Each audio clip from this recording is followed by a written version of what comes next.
बिन्नी, लगता है कुछ और काम देखना पड़ेगा। ये चाउमीन का ठेला तो चल नहीं रहा। लगता है मेरे हाथों में वो स्वाद ही नहीं रहा। हाँ जी, ऐसा कुछ भी नहीं है। तुम्हारे हाथों की बनी चाउमीन का तो आज भी कोई तोड़ नहीं। असल मुसीबत तो वो बड़ी बड़ी दुकानें हैं जो तुम्हारी सारी ग्राहक छीन ले गई। बात तो तुम्हारी सही है बिन्नी। देखते ही देखते कितने सारे होटल खुल गए इस इलाके में, और मैं वहीं का वहीं रह गया। हमेशा डरता रहा कि अगर चाउमीन का दाम बढ़ाया तो कहीं ग्राहक ना छूट जाए। और उन्हें देखो, आते ही आपसे 4 गुनी कीमत पर चाउमीन बेचने लगे। और फिर भी सब लोग वहीं जाते हैं। शायद वहां खाने के लिए और भी चीजें हैं। ना जी ना। असल बात तो ये है कि वहां आराम से बैठकर मोबाइल पर शोशा करने को जो मिल जाता है लोगों को। कहाँ से मुकाबला कर पाऊंगा मैं उन बड़े लोगों का। किसी समझदार आदमी ने कहा है, अगर दुश्मन से मुकाबला नहीं कर सकते तो उसे दोस्त बनाने में ही समझदारी है क्या मतलब? मतलब ये मेरे भोलू छन, बड़े बड़े होटलों में भी तो कोई ना कोई चाउमीन बनाता ही होगा। तो वो कोई इंसान तुम क्यों नहीं हो सकते? ना हर रोज ठेला लगाने की आफत और ना लागत जुटाने का झंझट।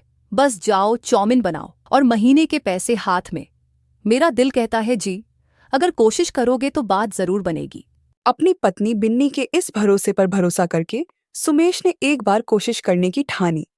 उसने कई जगह जाकर काम मांगा, लेकिन कहीं बात नहीं बनी तो सोमेश बड़े भारी मन के साथ अपने घर वापस जाने लगा। लेकिन तभी अचानक उसे जानी पहचानी आवाज सुनाई दी। अरे सोमेश, ये तो ही है ना? कौन कौन? मैं दीपक, इतनी जल्दी भूल गया मुझे। अरे दीपक मेरे यार, तुझे कैसे भूल सकता हूँ। पहचानने में थोड़ा वक्त लग गया। जरा खुद को देख, बिल्कुल बदल गया यार तू तो। लेकिन तू नहीं बदला। गांव से तू और मैं साथ निकले थे। देख मैं कहां से कहां पहुंच गया, और तू तू कहां रह गया? यार, जहां तक मुझे याद है तूने तो अपना काम शुरू किया था। दीपक को देखकर ही उसकी अच्छी हैसियत का पता चल रहा था, जबकि सोमेश के चेहरे से ही उसकी गरीबी छलक रही थी। दोनों दोस्त काफी समय बाद मिले थे तो उनके बीच काफी देर बातें हुई और फिर देख भाई सोमेश, बिन्नी भाभी ने राय तो तुझे बिल्कुल ठीक दिया, पर तू सच बता, तुझे अगर मौका मिले तो तू कर तो पाएगा ना? हाँ भाई, मैं जान लगा दूंगा। और तूने तो मेरे हाथ की बनी चाउमीन खाई भी है पहले। चल ठीक है, दिया तुझे मौका। वो जो सामने बड़ा सा होटल दिख रहा है ना, था रॉयल स्टार। हेड शेफ हूं मैं वहां का। है क्या बात कर रहे तू? इतने बड़े होटल में हेड शेफ? इस होटल के मालिक की बेटी तेरी भाभी है, तो बस आगे तू समझदार है। फिर तो तेरी वहां बहुत चलती होगी ना। सच सच बता मेरे भाई, मेरा काम तो हो जाएगा ना। कमाल करता है यार, तुझे हेड शेफ का मतलब समझ में नहीं आता क्या? कल से तू मेरा असिस्टेंट शेफ, और महीने के 30,000 बोल, इतने में तो चल जाएगा ना तेरा काम? अरे अरे, 30,000 में तो बहुत कुछ हो जाएगा। शुक्रिया मेरे दोस्त। यूं तो दीपक और सुमेश की मुलाकात थी, लेकिन ये इत्तेफाक सोमेश की किस्मत बदल चुका था। दीपक का असिस्टेंट शेफ बनकर सोमेश की मारी हालत तो सुधरी ही, साथ ही अब उसकी बनाई हुई चाउमीन लोगों की पहली पसंद बनने लगी। और फिर क्या सारे ऑन ऑर्डर्स में सिर्फ चाउमीन? ऐसे कैसे चलेगा? इतने बड़े होटल में हम क्या सिर्फ चाउमीन बेचने के लिए बैठे हैं? जाओ जाकर बोलो चाउमीन आउट ऑफ स्टॉक है, वो कुछ और ऑन ऑर्डर करे। But sir. जितना कहा जाए उतना करो। भूल गए तुम्हें इसी बात की सैलरी मिलती है। जी सर। यार दीपक, तू मुझसे कुछ नाराज है क्या? तू जानता है कि मैं चाउमीन बनाने में अच्छा हूँ, लेकिन फिर भी तू मुझे मेरी ड्यूटी हर रोज मेन कोर्स में लगा रहा है। हाँ, तो सिर्फ चाउमीन बनाने के 30,000 खाता रहेगा क्या हर महीने? देख भाई, तेरी मेरी दोस्ती इस होटल के बाहर है। इस किचन में घुसते ही मैं यहाँ का हेड शेफ हूँ और तू मेरा असिस्टेंट। और ये फर्क मुझसे बात करते समय भी याद रखना, क्या समझा? जी सर। सुमित समझ गया था कि दीपक बदल गया है, लेकिन उसने दीपक से आगे कोई बहस नहीं की और चुपचाप दीपक की बताई हुई ड्यूटी हर रोज पूरी ईमानदारी से निभाने लगा। लेकिन दीपक की इस हरकत का खामियाजा भुगतना पड़ा होटल को। दीपक, मैं क्या सुन रहा हूँ? तुमने हमारे मेन्यू से हमारी बेस्ट सेलिंग डिश ही हटा दी। जी, वो मैंने इसलिए किया ताकि हमारी बाकी डिश कस्टमर टेस्ट कर सके और उनकी सेल भी बढ़े। तुम नाकारा हो, ये तो मैं पहले दिन से जानता था, लेकिन तुम इतने बड़े बेवकूफ भी हो, ये अब समझ में आया है। फौरन बुलाओ उस लड़के को जो वो खास चाउमीन बनाता है। सुमेश को बुलाकर न सिर्फ उसकी सैलरी बढ़ा दी, बल्कि उसे उसी समय से सिर्फ और सिर्फ चाउमीन बनाने की जिम्मेदारी सौंप दी गई। और अब ये सब दीपक की बर्दाश्त से बाहर था। ये 2 कौड़ी का सुमेश फटीचर ठेले वाला आज मेरे बराबर पहुंचने की कोशिश कर रहा है। नहीं, ऐसा तो नहीं होना चाहिए। धक्के मारकर निकालूंगा ऐसे होटल से बाहर, फिर बोलना तबाह चाउमीन ले लो। दीपक जानता था कि कस्टमर्स के साथ साथ होटल के स्टाफ और यहाँ तक कि होटल के मालिक की नजर में भी सोमेश की एक खास पहचान बन चुकी थी, तो उसे नौकरी से सीधे सीधे तो नहीं निकाला जा सकता था। तो उसने अपने दिमाग के घोड़े दौड़ाए और फिर कुछ दिन बाद अब ये क्या ड्रामा है? बुफे में क्यों देंगे हम अपनी बेस्ट सेलिंग डिश? एक दिन के लिए पापा जी हमारे होटल की और हमारे कस्टमर्स के लिए ये खास गिफ्ट होगा, और इस बात की पब्लिसिटी बहुत पहले कर देंगे ताकि उस दिन ज्यादा से ज्यादा लोग आकर हमारी चाउमीन को टेस्ट करें और आगे के लिए फिर हमारा कोई कंपटीशन ही ना बचे। पहली बार कुछ सही आइडिया लेकर आयो। ठीक है, बोल तो सुमेश को कि वो सारी तैयारी कर ले। उसकी बनाई चाउमीन हमारे बुफे की मेन डिश होगी। ठेले वाले, इस होटल में ये तेरी आखिरी चाउमीन होगी। ये है ना तेरे खास मसाले जिसके दम पर तो इतना इतराता फिरता। अब यही मसाले तुझे यहाँ से बाहर निकालेंगे। दीपक ने अपने हाथों से सुमेश की बनाए मसाले में ढेर सारा नमक और मिर्च पाउडर मिला दिया और फिर बुफे लगने के बाद ओह माय गॉड, ये है आपकी बेस्ट सेलिंग डिश। ये तो सॉरी मैडम, लगता है हमारे शेफ से बहुत बड़ी गलती हो गई। इसमें मिर्च और नमक बहुत ज्यादा है ना। Somesh come here. जी सर। ये क्या बनाया तुमने? जल गया इनका मुंह तुम्हार बकवास चाउमीन खाकर। तुम आज के दिन ऐसी गलती कैसे कर सकते हो? इससे पहले कभी किसी ढंग की किचन में काम किया होता तब तो कुछ सीख पाते। रोड किनारे ठेले लगाते थे ना चाउमीन का, 10 रुपए में पेट भर खाओ। तुम कभी इस होटल में काम करने के लायक ही नहीं थे। किसी अच्छे शेफ की रेसिपी चुराकर कुछ दिन तो नाम कमा लिया तुमने। अब तुम्हारी असलियत आ गई, सबके सामने है। गार्ड धक्के मारकर बाहर निकालो। इसे आज का पूरा इवेंट ही खराब कर दिया। रुकिए, ये आप क्या कर रहे हैं? पहले मेरी पूरी बात तो सुन लीजिए। मैं बोल रही थी कि चाउमीन ऑसम है। सच में इससे टेस्टी चाउमीन मैंने आज तक नहीं खाई। क्या वो बरखुदार चौंक गए ना? तुम्हें क्या लगा मेरे दामाद बन गए तो यहाँ जो चाहे करोगे? किचन में तुमसे छिपाकर एक सीसीटीवी कैमरा मैंने इंस्टॉल करवाया, और फिर आगे क्या हुआ होगा इतना तो तुम समझ ही गए होंगे। पापा जी, सॉरी पापा जी, मुझसे बहुत बड़ी गलती हो गई। मैं आगे से तुम और कुछ गलत नहीं कर पाओगे। मैं अभी के अभी तुम्हें फायर करता हूँ। और रही बात सोमेश तुम्हारी, तो तुम आज से इस होटल के नए हेड शेफ होगे। आज से तुम्हारी सिग्नेचर डिश इस होटल की पहचान होगी। सुमेश को उसकी मेहनत और दीपक को उसकी करनी का फल मिल चुका था। सुमेश के ठेले की चाउमीन के चर्चे अब दूर दूर तक थे और उसका रुतबा भी बढ़ गया था। इतना टाइम नहीं हमारे पास, रहने दो, हम कहीं और से खा लेंगे। हम तो तुम्हारा नाम सुनकर आए थे कि तुम्हारे ठेले की तवा चाउमीन बहुत बढ़िया बनती है। चलो भाई चलो, यहाँ रुकना बेकार है, यहाँ तो सामान ही नहीं है, चाउमीन क्या खाएंगे हैं। ग्राहक वहां से खाली ही लौट गए। सुरेश के मालिक ने सारा गुस्सा सुरेश पर निकाल दिया और गुस्से में सुरेश को चांटा लगा दिया। तेरी वजह से आज मेरे ग्राहक खाली लौट गए। मालिक, आप मेरे ऊपर हाथ मत उठाओ, वरना क्या करेगा तू? क्या करेगा तू? बता गरीब भिखारी, मेरे टुकड़ों पर पलने वाला मेरे को आंखें दिखा रहा है। अरे तू नौकर है, मेरा नौकर। मैं चाहे तुझे मारूं या फिर तेरे साथ कुछ भी करूं, तुझे सब कुछ सहन करना पड़ेगा। मालिक, मुझे आपके पास नौकरी नहीं करनी, आप मेरा हिसाब कर दो, मैं नौकरी छोड़ रहा हूं। क्या कहा नौकरी छोड़ रहा है? अब इतनी जल्दी मैं दूसरा नौकर कहां से लाऊंगा? 1 रुपया भी नहीं मिलेगा। काम करना है तो कर, वरना बिना पगार लिए ही यहां से निकल जा। मालिक, आपने पिछले 2 महीने से मेरे पैसे नहीं दिए हैं, ये तो गलत बात है। नौकरी के पैसे दे दो ना। तेरे पास क्या सबूत है? मैंने तुझे 2 महीने के पैसे नहीं दी। जा, मैं तुझे पैसे नहीं दूंगा। सुरेश बिना पगार लिए ही घर लौट आता है। तुम्हारे पैसे मार लिए, तुम्हारे ऊपर हाथ भी उठा दिया। अरे वो कैसा इंसान है? चलो तुम और मैं अभी चलते हैं। कैसे नहीं देगा वो पैसे? अरे पार्वती, वो इंसान ठीक नहीं है, उसके मुंह नहीं लगा तो सही रहेगा। छोड़ो, जाने दो। पर ये तो बहुत नुकसान हो गया। तुम्हारे हाथ में कोई काम भी नहीं है, घर का गुजारा कैसे होगा? पार्वती, मेरे हाथों में हुनर है जिसकी वजह से मैं अपना खुद का काम शुरू कर सकता हूँ। बस मुझे थोड़े पैसों की जरूरत होगी और मैं थोड़े पैसे कमाकर फिर से यह काम शुरू कर दूंगा। सुरेश ने मजदूरी करनी शुरू कर दिया ताकि वो पैसे कमाकर तवा चाउमीन का ठेला लगा सके। पर एक दिन अरे पार्वती भाभी, अरे जल्दी चलो। अरे सुरेश भैया बिल्डिंग की सीढ़ियों से गिर गए हैं, उन्हें बहुत चोट आई है। क्या चोट आ गई? कहाँ है भैया? बिल्डिंग के मालिक ने पड़ोस के अस्पताल में भेजा है। सुरेश भैया के सिर पर गहरी चोट आई है। पार्वती दौड़ती हुई अस्पताल जाती है। सुरेश इस दुर्घटना में अपनी आंखों की रोशनी खो देता है। एक के बाद एक परेशानियां सुरेश के परिवार को घेर लेती हैं। सोच रहा था थोड़े पैसे कमाकर तबाह चाउमीन का ठेला लगा लूंगा, पर यह मुसीबत आ गई। अब तो मैं देख भी नहीं सकता। पार्वती, मैंने ऐसा कभी नहीं सोचा था। ऐसा न कहो, जिंदगी में अगर परेशानी आई है तो उनसे निकलने का हल भी हम मिलकर ढूंढेंगे। आप ठेला नहीं लगा सके तो क्या हुआ, मैं तवा चाउमीन का ठेला लगाऊंगी। बस आप मुझे तरीका बताते जाना, मैं उसी तरीके से बनाने की पूरी कोशिश करूंगी। मैं भी आपकी मदद करूंगी मम्मी। मैं भी आपकी मदद करूंगा मम्मी। तुम सब तो मेरी हिम्मत हो। पार्वती उधर चाउमीन बनाने का सामान और ठेला ले लेती है। सुरेश उसे बोल बोल कर तवा चाउमीन बनाना सिखाने लगा। जब पार्वती बाजार में तवा चाउमीन का ठेला लगाती तो सुरेश और बच्चे भी उसके साथ ही रहते। पार्वती धीरे धीरे बहुत ही बढ़िया तवा चाउमीन बनाना सीख गई। ग्राहक भी पार्वती के ठेले पर आते तो तवा चाउमीन की बहुत तारीफ करते। सुरेश भैया, ये सब कब हुआ? आपको मैंने सोहन लाल के ठेले पर कई बार तवा चाउमीन बनाते हुए देखा है। क्या करो भैया, मालिक ने अपने ठेले से निकाल दिया था। मजदूरी करके थोड़े पैसे कमाने थे तो ये हादसा हो गया। कुछ ग्राहक तो सुरेश को पहले से ही जानते थे। जब उन्होंने उसकी यह हालत देखी तो उन्हें भी बहुत दुख हुआ। धीरे धीरे पार्वती के तवा चाउमीन ठेले पर भीड़ लगने लगी। पर एक दिन सुरेश के मालिक सोहन लाल को जब ये बात पता चली कि उसके सारे ग्राहक सुरेश के ठेले पर तवा चाउमीन खाने के लिए जाते हैं तो वो जलन से भर गया और उसने कुछ गुंडों को सुरेश के ठेले पर धमकाने के लिए भेजा। चलो रे, ये चमन का ठेला हटा यहाँ से। यहाँ कोई ठेला नहीं लगेगा। कैसे नहीं लगेगा? हमने तुम्हारा क्या बिगाड़ा है जो तुम हमारा ठेला यहाँ ऐसी हटवाने लगे हो? तुम लोग ऐसे नहीं मानोगे। चलो भाई, तोड़ दो इसका ठेला। पार्वती, ये लोग है कौन, जरा पूछो तो।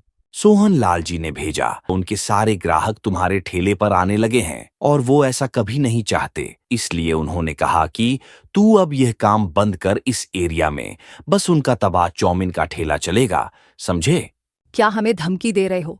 बाजार के बीच में खड़े हैं, अभी आवाज लगाएंगे तो लोग इकट्ठे हो जाएंगे। अरे भाई बहनों, जरा हमारी मदद करो। देखो, ये गुंडे हम गरीबों पर जुल्म कर रहे हैं। आप चिंता मत करिए, ये गुंडे आपका कोई नुकसान नहीं कर सकते। इनकी वीडियो बनाकर सोशल मीडिया पर डालते हैं। क्या नाम बता, तुम्हें किसने भेजा है?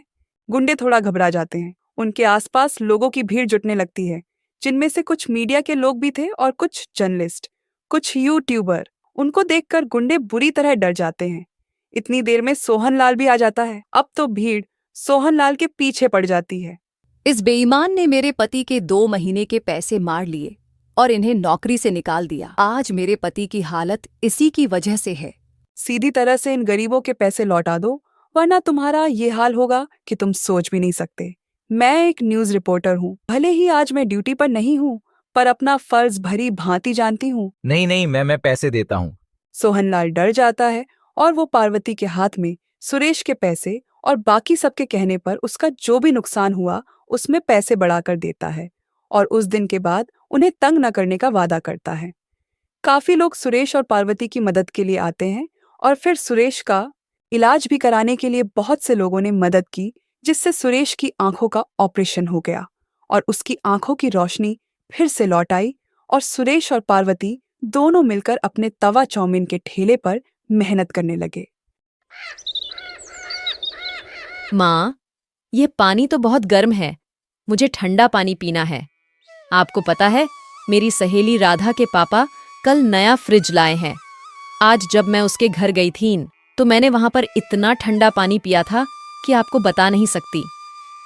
रानी बेटा, तुझे तो पता है अभी हम लोग इतना नहीं कमाते कि हम इतना महंगा फ्रिज खरीद सके। तुझे ठंडा पानी पीना है ना?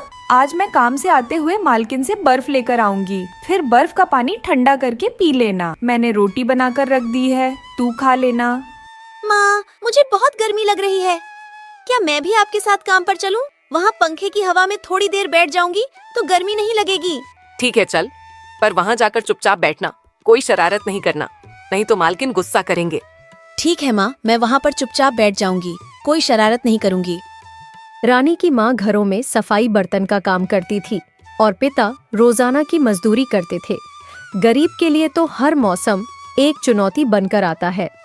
हर बार की तरह इस बार भी गर्मी ज्यादा पड़ रही थी और रानी गर्मी से बेहाल थी।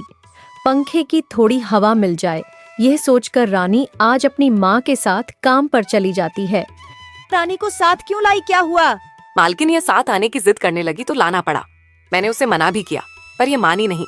अच्छा ठीक है, तू पहले जाकर बर्तन कर ले और रानी तू मेरे साथ चल। अब तू आ गई है तो एक काम कर, छत की झाड़ू लगाकर सारे गमले एक तरफ करके रख दे। पर छत पर कितनी गर्मी है। छत पर क्या कर रहे हो कंचन बेटा? तुम छत पर क्यों आई हो? एसी चलाकर बैठो और अपनी आइसक्रीम नीचे जाकर खाओ। तुम्हें कितनी बार समझाया है, इन काम वालियों के सामने कोई भी चीज मत खाया करो, नजर लग जाती है। अब जाओ नहीं तो धूप में पैर चल जाएंगे। मैं रानी को काम समझा कर आती हूँ, तब तक एसी चलाकर कमरा ठंडा करो। ओके मॉम, कितनी टेस्टी आइसक्रीम है। अब इसे खाते हुए मैं टीवी पर अपना फेवरेट शो देखूंगी। अरे बाप रे, कितनी तेज धूप है। धूप से तो शरीर मानो जल जाएगा। रानी सुन, तू अच्छे से झाड़ू लगाकर ही नीचे आना। मैं जा रही हूँ, धूप में और खड़ा नहीं हुआ जाता। रानी की आंखों में आंसू आ जाते हैं। वो बेचारी तो पंखे की हवा खाने आई थी, पर मालकिन ने उसे काम पर लगा दिया। मालकिन को छोटी सी बच्ची पर बिल्कुल तरस नहीं आया। रानी तपती धूप और गर्मी में छत पर झाड़ू लगाने लगी। तभी सरला आ जाती है। रानी ला बेटा, झाड़ू मुझे दे, मैं लगा दूंगी। तू छांव में जाकर बैठ। माँ, मैं नीचे जाकर पंखे में बैठ जाऊं। यहाँ बहुत धूप और गर्मी है। ठीक है बेटा, मैं आंगन का पोछा लगाकर पंखा चलाकर आई हूँ। तू थोड़ी देर बैठ जा, तब तक आंगन भी सूख जाएगा। मैं झाड़ू लगाकर आती हूँ, फिर आकर पंखा बंद कर दूंगी। रानी नीचे जाकर आंगन में बैठ जाती है। तभी मालकिन फ्रिज से आम निकालते हुए बोली, रानी इधर तो आ जरा। लगता है मालकिन मुझे आम खाने को पूछ रही है। कब से मैंने आम नहीं खाया। जी मालकिन, आपने बुलाया। ये पंखा फालतू का चला रखा है, बंद करो इसे। सरला तुमसे कितनी बार कहा है। आजकल गर्मियों में आंगन बिना पंखे के ही सूख जाता है। फालतू में इतनी देर तक पंखा चलता रहता है। पता है बिजली का कितना बिल आता है हमारा। अब तुम लोगों को तो इस बात से कोई मतलब होता नहीं है, हमें तो सोचना पड़ता है ना। मम्मी, मैंगो शेक बनाकर जल्दी आओ। मैंने एसी चला रखा है। रूम बिल्कुल शिमला जैसा ठंडा हो गया है। आपने कंबल कहाँ रखा है? मुझे ठंड लग रही है। मैंने अलमारी में रख दिया था। अच्छा मालकिन, काम हो गया, मैं चलती हूँ। सरला रानी के साथ घर वापस जाने लगती है। रास्ते में रानी का मन उदास था। सरला को यह बात समझ में आ रही थी। रानी बेटा, चल मैं तुझे बर्फ का गोला खरीद देती हूँ। पता है गर्मी में बर्फ का गोला खाने में जो मजा है वो अलग ही है। हाँ माँ, मुझे बर्फ का गोला खाना है। भैया चटपटा मसाला भी ऊपर डाल देना। तुम भी खाओ ना माँ। हाँ हाँ खाती हूँ। भैया एक और बना दो। मेरी बच्ची के चेहरे पर खुशी आ गई। ये तो मालकिन के घर बिल्कुल उदास हो गई थी। अगले दिन सरला काम पर पहुँचती है। आंगन का पंखा चलाने की जरूरत नहीं है, ऐसे ही सूख जाएगा। ठीक है मालकिन, मैं चलती हूँ। अभी मना न करती तो इसका क्या था, पंखा खुला छोड़कर भाग जाती। तभी कुछ देर बाद मालकिन के चिल्लाने की आवाज आती है। हे राम, में मर गई, कोई बचाओ। अरे यह तो मालकिन के चीखने की आवाज है। क्या हुआ मालकिन? हे भगवान, मालकिन तो बेहोश हो गई है। अब क्या करूं? मेरे पास तो मालिक का फोन नंबर भी नहीं है। हाँ, रिक्शा बुलाकर इन्हें डॉक्टर के पास ले जाती हूँ। सरला रिक्शे वाले की मदद से मालकिन को पास वाले डॉक्टर के पास ले जाती है। घबराने की कोई बात नहीं है। अचानक गिरने की वजह से ये अपने आप को संभाल नहीं पाई, इसलिए बेहोश हो गई। मालकिन आप ठीक हो? आप कैसे गिर गई थी? पता नहीं, अचानक पानी पर पैर फिसला और मैं गिर गई। शारदा, तुम मुझे यहाँ लेकर आई हो, पर तुम तो चली गई थी। नहीं मालकिन, वो मैं सीढ़ियों का पोछा लगाना भूल गई थी, तो वहीं लगाती हुई सीढ़ियों से नीचे तक जा रही थी। अचानक आपकी आवाज सुनकर मैं भाग कर आ गई। कुछ दवाई मैंने लिख दी है, आप यह ले लेना। सरला, गलती मेरी ही थी। मैंने ही तुम्हें पंखा चलाने के लिए मना किया था। मालकिन, मैं नींबू चीनी की शिकंजी बनाकर लाई हूँ, आप ये पी लो, इससे आपको आराम मिलेगा। सरला, तुम भी तो पसीने से भीग रही हो, थोड़ी सी शिकंजी तुम भी पी लो। कब से मेरे चक्कर में इधर उधर घूम रही हो। मैं इस बेचारी को कितना डांट देती हूँ, पर इसने पल भर भी नहीं लगाया। मुझे डॉक्टर के पास ले जाने में मुझे अपनी गलती को सुधारना होगा। सरला घर चली जाती है, पर उसकी मालकिन के मन में कुछ और ही चल रहा होता है। अरे सपना, तुम ठीक तो हो ना? हाँ, अब मैं ठीक हूँ। वो तो सरला यही थी, वरना पता नहीं क्या हो जाता। वही मुझे डॉक्टर के पास ले गई थी। गलती मेरी ही थी, मैंने ही उसे आंगन का पंखा चलाने के लिए मना किया था। अच्छा सुनो, मैं सोच रही थी बहुत गर्मी पड़ रही है, क्यों ना हम सरला को एक दीवार वाला पंखा खरीद कर दे। उस बेचारी के पास मेज पर रखने वाला एक छोटा सा ही पंखा है। बहुत गर्मी पड़ रही है, मैंने देखा था उसकी बच्ची बेचारी पंखे की हवा को तरसती है, और वो भी तो पूरा दिन घर के कामों में लगी रहती है। रात भर बेचारी कैसे सोती होगी। हम न जाने अपने ऊपर कितना खर्च कर लेते हैं। क्यों ना एक गरीब की मदद की जाए। ठीक है सपना, सरला को पंखा देने के साथ साथ तुम्हारी बात को सुनकर मेरे मन में एक विचार और आया है। क्यों ना हम अपनी कॉलोनी की सड़क पर ठंडे पानी की मशीन लगवा लें। राह चलते लोगों को पानी की बहुत प्यास लगती है। रिक्शा वाले सब्जी, फल और सामान के ठेले वाले राह पर चलते राहगीर जब गर्मी में तप रहे होते हैं, और गर्मी में सबसे पहली जरूरत ठंडा पानी जो उन्हें नहीं मिलता। यहाँ से गुजरने वाले लोगों को तो कम से कम पीने का ठंडा पानी मिल ही जाएगा। ये आपने बहुत अच्छा सोचा है। सपना सरला को एक नया पंखा खरीद कर देती है। रानी नए पंखे की हवा खाकर बहुत खुश थी। सपना का पति नरेंद्र अपनी कॉलोनी के बाहर सड़क के किनारे ठंडे पानी की मशीन लगवा देता है।